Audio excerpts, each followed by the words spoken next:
Hello दोस्तों, स्वागत है आपका अपने YouTube चैनल रेवंत राज मैथमेटिक्स में। आज हम पढ़ने वाले हैं राजस्थान के जो भौतिक प्रदेश है वो कल से हमारे चल रहे थे। तो उसमें हमने पहला जो उत्तर पश्चिमी जो मरुस्थलीय प्रदेश है उसको हमने कल पढ़ लिया था, और आज जो अरावली पर्वतीय प्रदेश है, दक्षिण पूर्वी पठारी या हाड़ौती प्रदेश हैं या पूर्वी मैदानी प्रदेश है, उसके बारे में आज हम पढ़ने वाले हैं। तो मेरे प्यारे साथियों, कल मैंने जो अरावली पर्वतीय पर्वतमाला उत्तर पश्चिमी जो मरुस्थलीय प्रदेश है उसके बारे में मैंने बताया था कि ये जो पश्चिमी मरुस्थल का क्षेत्र है वो इसके अंतर्गत आता है। तो इसके बारे में मैं आपसे पहले कुछ क्वेश्चन पूछता हूँ, उनके जल्दी से आप आंसर दे दीजिएगा और अपने अपने दोस्तों को जल्दी से शेयर कीजिएगा, ताकि अपने दोस्त हैं वो जल्दी से जल्दी हमारी इस लाइव क्लास में जुड़ जाएं और इस लाइव क्लास का वो लुत्फ उठा सकें। तो मेरे प्यारे साथियों, मैंने उसमें आपको मरुस्थलीय जो प्रदेश है उसके बारे में आपको मैंने बताया था कि जो कुल भारत का क्षेत्रफल है उस क्षेत्रफल में राजस्थान के क्षेत्रफल में मरुस्थल का कितना क्षेत्रफल है, तो उसके बारे में भी मैंने आपको बताया था। तो उसका कितना प्रतिशत है कुल, तो उसका क्षेत्रफल है वो कुल कितना है 61.11% क्षेत्रफल है।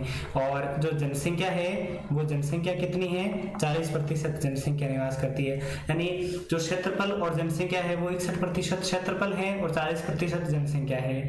और जो बाकी वहाँ की जो जलवायु है, वर्षा है, मिट्टी है और वहाँ के जो क्षेत्र है उसके बारे में भी मैंने आपको बताया था। तो मेरे प्यारे साथियों, आज हम बात करने वाले हैं जो दूसरा जलवायु प्रदेश है, उस दूसरे जलवायु प्रदेश के बारे में बात करने वाले हैं। तो दूसरा जलवायु प्रदेश कौन सा है? वो है अरावली पर्वतमाला। कौन सा है? अरावली पर्वतमाला। ये मेरे प्यारे साथियों दूसरा जो हमारे भौतिक प्रदेश है राजस्थान का, तो उसमें दूसरे नंबर पर है अरावली पर्वतमाला। पहले हमने उत्तर पश्चिमी मरुस्थलीय प्रदेश है उसके बारे में जानकारी ले ली थी, तो अब हम अरावली पर्वतमाला के बारे में जानकारी लेते हैं। अब ये जो अरावली पर्वतमाला है वो इस मैप पर कहां से कहां तक है, तो मैं मेरे प्यारे साथियों मैं आपको बताना चाहता हूं कि अरावली पर्वतमाला हमारे यहाँ कहां तक है। तो उसके बारे में मैं भी आपको अरावली पर्वतमाला के बारे में भी बता देता हूं कि अरावली पर्वतमाला कहां तक है। मेरे प्यारे साथियों, ये अरावली पर्वतमाला की स्थिति है, यानी ये राजस्थान का जो क्षेत्र है वो इस अरावली पर्वतमाला के अंदर आता है। यानी ये सारा का सारा क्षेत्र है वो अरावली पर्वतमाला के अंदर आता है। अगर इसमें अनेक सारे ऐसे क्वेश्चन भी बनते हैं तो वो मैं क्वेश्चन के बारे में भी चर्चा करूंगा। तो उन क्वेश्चनों के बारे में मैं चर्चा करूंगा, उससे पहले मैं आपको इसकी जो सारी जानकारी है वो पहले दे देता हूं, और इसमें किस तरीके के क्वेश्चन बनते हैं उनके बारे में भी हम चर्चा करेंगे।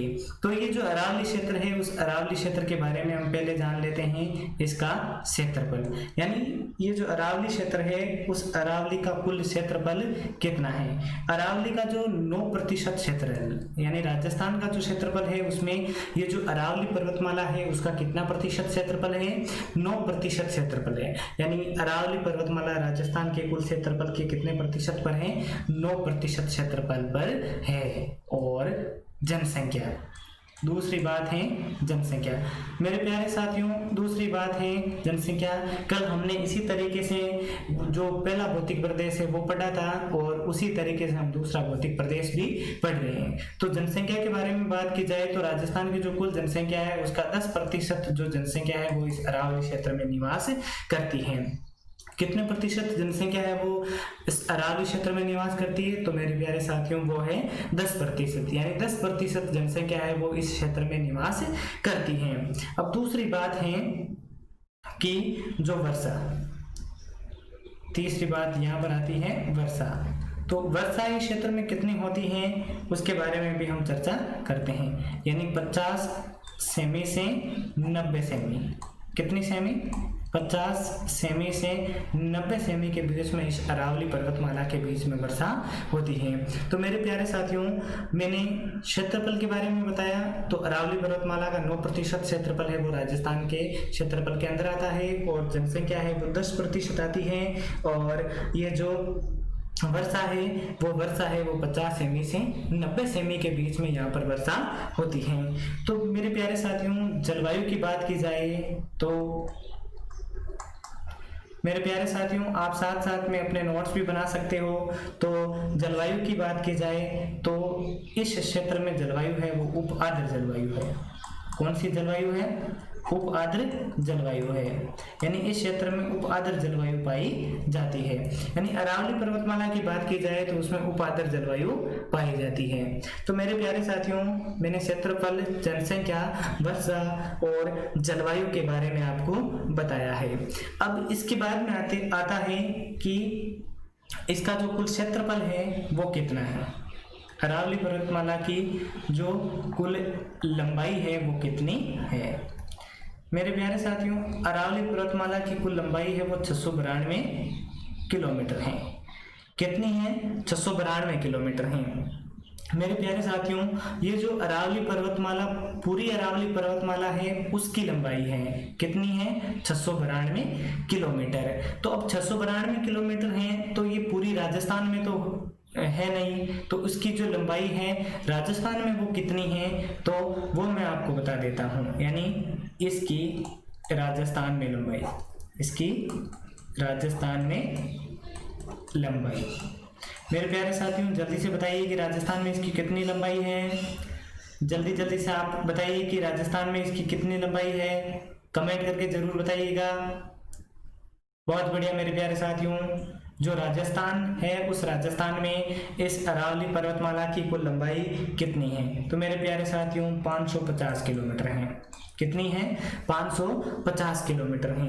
यानी जो कुल प्रतिशत के हिसाब से देखा जाए तो कुल जो 100% है उसमें से 80% जो है वो राजस्थान में इसकी लंबाई है। कुल जो 100% अरावली पर्वतमाला है उसकी कुल 100% की 80% है वो राजस्थान में है। तो आपसे ऐसा भी क्वेश्चन पूछ लिया जाता है कि अरावली पर्वतमाला की राजस्थान में कितनी लंबाई है, तो मेरे प्यारे साथियों आपको कितना करना है? 550 किलोमीटर। और ऐसा भी पूछ लिया जाता है कि अरावली पर्वतमाला की कुल लंबाई कितनी है, तो क्या बताओगे? 692 किलोमीटर। ये तो जो लंबाई है उस लंबाई से संबंधित बात है। अब मेरे प्यारे साथियों आगे चलते हैं और उसके बारे में मैं बता देता हूँ कि ये जो अरावली पर्वतमाला है उस अरावली पर्वतमाला की शुरुआत कहाँ से है। तो मेरे प्यारे साथियों अगर इसकी पूरी पूछी जाए तो इसकी शुरुआत है, इसकी जो शुरुआत है वो होती है मेरे प्यारे साथियों पालनपुर गुजरात से। कहां से होती है? पालनपुर गुजरात से। पालनपुर गुजरात से ये शुरू होती है और फिर यहाँ पर जो दिल्ली है, दिल्ली इसका अंतिम क्षेत्र है। उत्तर में जो दिल्ली की जो रायसीन पहाड़ी है, रायसीन पहाड़ी, दिल्ली की जो रायसीन पहाड़ी है वो इस अरावली पर्वतमाला का अंतिम छोर माना जाता है। तो ये तो मेरे प्यारे साथियों कि जो पूरा पूछा जाता है आपको कि अरावली पर्वतमाला कहाँ से शुरू होती है और कहाँ पर खत्म होती है, तो आपको पालनपुर गुजरात से दिल्ली की जो रायसीन पहाड़ी है वहां तक करना है। और राजस्थान के संदर्भ में पूछा जाए कि अरावली की शुरुआत कहाँ से होती है और कहाँ तक है, तो उसके बारे में भी मैं आपको बता देता हूँ। मेरे प्यारे साथियों ये जो राजस्थान है उस राजस्थान में ये जो अरावली पर्वतमाला है ये खेड़-ब्रह्म सिरोही से शुरू होती है। खेड़-ब्रह्म सिरोही से शुरू होती है और खेतड़ी झुंझुनू तक जाती है। यानी इसकी जो पूरी लंबाई है वो खेतड़ी झुंझुनू तक है। ये खेतड़ी झुंझुनू तक इसकी पूरी लंबाई है। मेरे प्यारे साथियों पालनपुर गुजरात से दिल्ली की रायसीन पहाड़ी ये तो इसकी कुल लंबाई 692 किलोमीटर यहाँ तक है। और भारत में पूछा जाए तो ये सिरोही, राजस्थान में पूछा जाए तो खेड़-ब्रह्म सिरोही से खेतड़ी झुंझुनू तक आपको करना है। यानी इस प्रकार का भी क्वेश्चन वो आपको दे सकता है। तो इसका पूरा आपको ध्यान रखना है कि वो किस तरीके का क्वेश्चन बना सकता है और किस तरीके से आपको क्वेश्चन पूछ सकता है। अब मेरे प्यारे साथियों इस अरावली का जो राजस्थान के संदर्भ में विशेष प्रकार का महत्व है। यानी ये जो अरावली का जो क्षेत्र है, इस अरावली के क्षेत्र में इसका विशेष प्रकार का क्या महत्व है कि ये जो हमारे यहाँ पर जो होने वाले खनिज हैं, उन खनिजों के उत्पादन में इसका सबसे महत्वपूर्ण योगदान है। यानी हमारे राजस्थान में जो खनिज उत्पादित किए जाते हैं वो सबसे ज़्यादा, इससे सर्वाधिक खनिज हैं वो यहाँ से उत्पादित किए जाते हैं। राजस्थान को खनिजों का अजायब घर कहा जाता है, तो राजस्थान में जो खनिज हैं उन खनिजों का सबसे ज़्यादा उत्पादन इस अरावली क्षेत्र में होता है और इसीलिए राजस्थान को खनिजों का अजायब घर के नाम से भी जाना जाता है।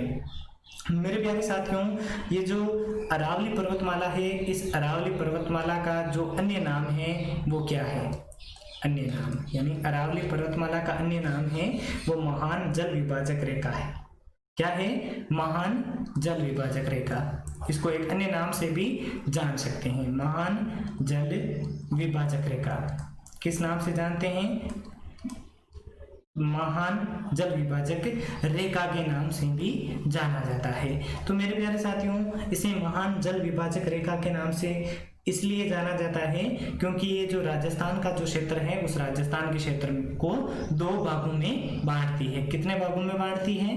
दो भागों में बांटती है। अब देखो, इससे हमने ये पढ़ा था जो मरुस्थलीय क्षेत्र है, एक तो ये पढ़ा था, और इसके बीच का जो क्षेत्र है वो अरावली का जो क्षेत्र है, इस अरावली के क्षेत्र की वजह से ये जो राजस्थान का क्षेत्र और ये राजस्थान का क्षेत्र, यानी इसको ये दो भागों में बांट रहा है। तो आपको मैप के माध्यम से पता चल रहा होगा कि ये जो अरावली पर्वतमाला है वो राजस्थान को दो बराबर भागों में बांट रहा है, तो इसे महान जल विभाजक रेखा के नाम से भी जाना जाता है। अब मेरे प्यारे साथियों, इसीलिए जाना जाता है क्योंकि इसके जो पश्चिम में जो नदियां हैं वो अपना जल इधर लेकर आती हैं और पूर्व में जो नदियां हैं वो अपना जल इधर लेकर आती है। यानी ये अरब सागर की ओर अपना जल ले जाती है और ये बंगाल की खाड़ी की तरफ अपना जल ले जाती है। इसीलिए महान जल विभाजक रेखा के नाम से भी इसे जाना जाता है। इसीलिए इसका वर्गीकरण किया जाता है कि इसे महान जल विभाजक रेखा के नाम से भी हम जान सकते हैं। मेरे प्यारे साथियों, अभी तक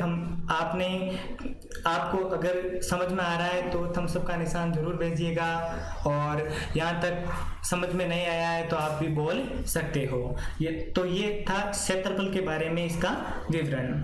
तो इसके बाद में हम चलते हैं जो अरावली पर्वतमाला है, उस अरावली पर्वतमाला का अगर जो युग है कि किस युग में इसका शुरुआत हुई, तो उसके बारे में भी ऐसा क्वेश्चन आपसे बीएसटीसी में तो नहीं पूछेगा, लेकिन अगर पूछ भी लिया जाए तो उसके बारे में मैं भी उस युग का नाम में भी बता देता हूँ। यानी उसकी शुरुआत और उस युग का नाम मैं बता देता हूँ और उसके बारे में आपको बता दिया जाएगा कि जो प्रश्न पूछता है वो किस तरीके का पूछता है। तो वो था प्री कैम्ब्रियन युग। कौन सा युग था? प्री कैम्ब्रियन युग। यानी ऐसा क्वेश्चन आपसे पूछा तो नहीं जाएगा, लेकिन अगर हार्ड क्वेश्चन बनता है तो ये हार्ड क्वेश्चन बनेगा कि जो अरावली पर्वतमाला है उसका जो कौन से युग में इसका उदय हुआ था। तो इस प्रकार का क्वेश्चन पूछता है तो ये सबसे हार्ड अरावली पर्वतमाला में इस प्रकार का क्वेश्चन बना सकता है। तो मेरे प्यारे साथियों, अब हम आगे चलते हैं। इसकी जो अरावली पर्वतमाला की जो चोटियां हैं उनके बारे में भी हम अध्ययन करते हैं। तो अब चोटियों का अध्ययन करने से पहले मैं आपको बता देता हूं कि जो राजस्थान में इसका जो विस्तार है उसका विस्तार कहां पर कितना है और कहां पर कितना है। यानी जो राजस्थान का अरावली पर्वतमाला का जो दक्षिणी क्षेत्र है उस दक्षिण क्षेत्र में इसका सबसे ज्यादा विस्तार है।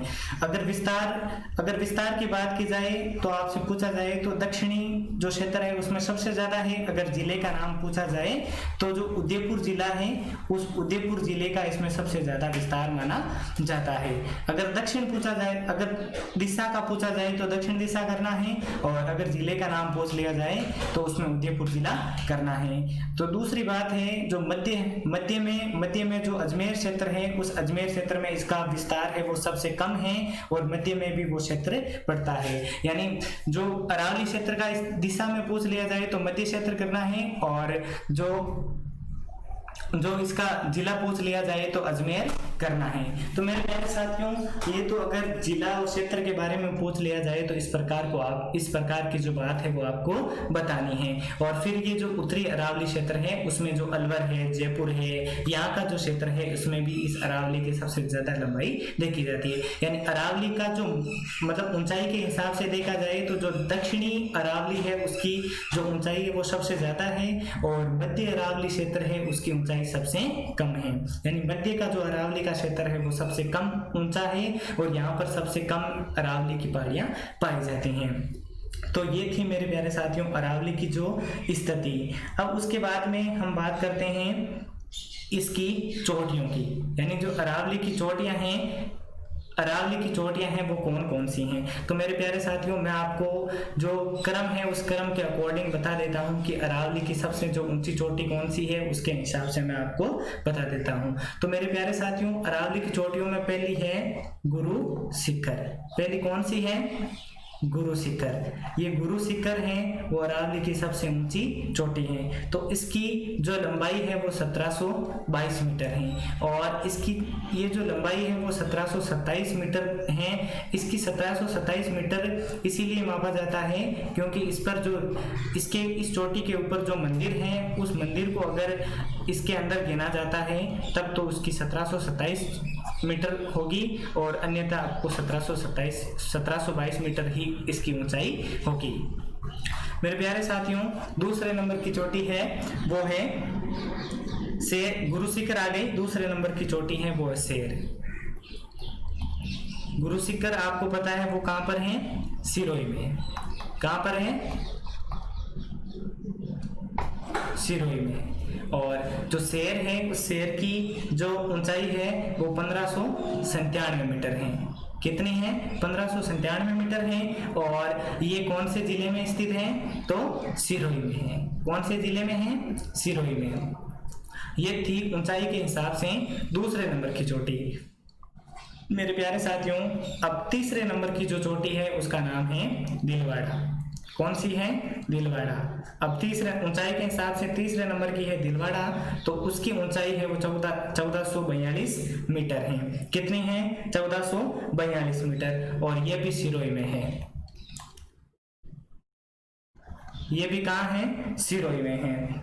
फिर मेरे प्यारे साथियों, 4 नंबर की जो चोटी है उस चोटी का नाम है जरगा। कौन सी चोटी है? जरगा। तो जरगा जो चोटी है उसकी ऊंचाई है वो 1431 मीटर है। और ये जो जरगा है वो कहाँ पर है? उदयपुर में। यानी कौन से जिले में है? उदयपुर में है। और फिर उसके बाद में 5वें नंबर पर जो चोटी है वो कौन सी है? अंचलगढ़। कौन सी है? अंचलगढ़। फिर अंचलगढ़ की जो ऊंचाई है वो है 1380 मीटर। कितने मीटर हैं? 1380 मीटर हैं। और ये कौन से जिले में स्थित है? सिरोही में। यानी सिरोही जिले में जो ये चोटी है वो स्थित है। उसके बाद में मेरे प्यारे साथियों जो चोटी है वो है रघुनाथगढ़।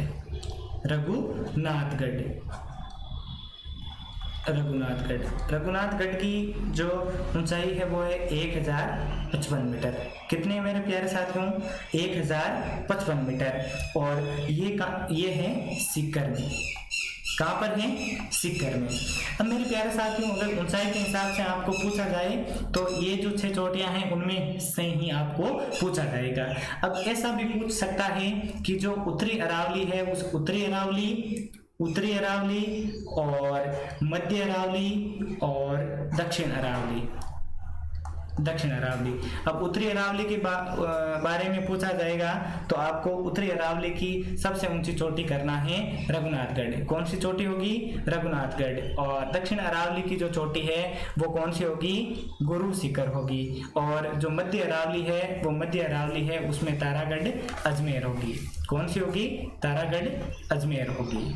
ये तो था आज मेरे प्यारे साथियों जो राजस्थान के हम भौतिक प्रदेश पढ़ रहे थे, तो उसमें जो अरावली पर्वत प्रदेश है उसका ये विवरण था। तो कैसा लगा कमेंट करके जरूर बताओ। तब तक के लिए जय हिंद।